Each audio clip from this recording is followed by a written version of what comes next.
As promised, this is 3 discussion topics for your book club after you've read or listened to Sir Gawain and the Green Knight. This isn't an exhaustive list, and it's supposed to be a broad range of things for you to think about as you're listening, or as you're reading, or as you're going back on the text.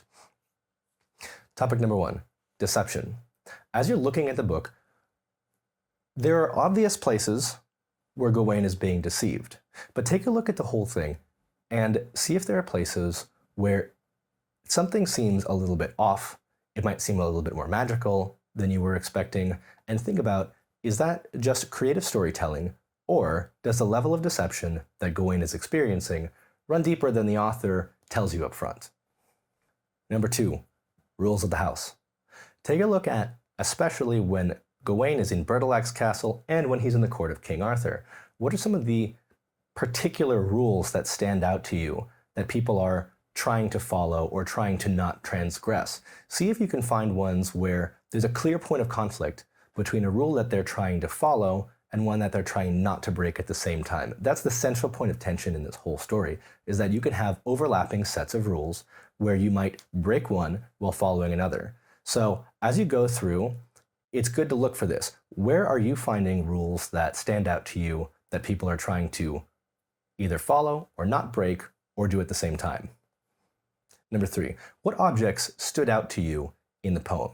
This is a medieval text, and in the Middle Ages, objects are incredibly important as symbols as well as guides for us to understand what's happening morally as well as physically.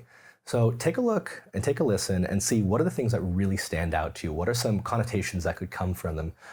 I'll throw a couple of examples out there. It's a Danish axe. Remember, they're in England. A Danish axe is not just a wood chopping tool. It's actually quite a threatening weapon. He says he's not coming armed, but that's a war tool.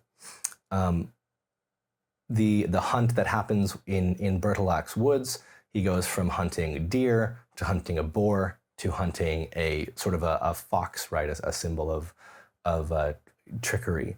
How does that relate to what is happening at the same time inside of Bertilac's castle where Gawain is being tempted? The girdle is another important one. It could have been lots of different green items that Bertilac's wife could have given Gawain. Why does she give him a girdle in particular? A couple of other items that stand out. You've got the holly bough at the beginning and the jest itself in the court for King Arthur. And then there's obviously Gawain's armor, right? There's clearly a religious symbolism to what he has because they describe it in great detail. But what are some objects from the poem that stand out to you the most? And what do you think you can infer for what those actually mean to the way that the story progresses, or what the poet wants you to get from it?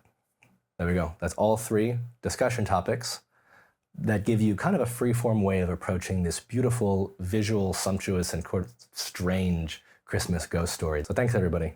Enjoy Sir Gawain and the Green Knight, and don't lose your head on this one.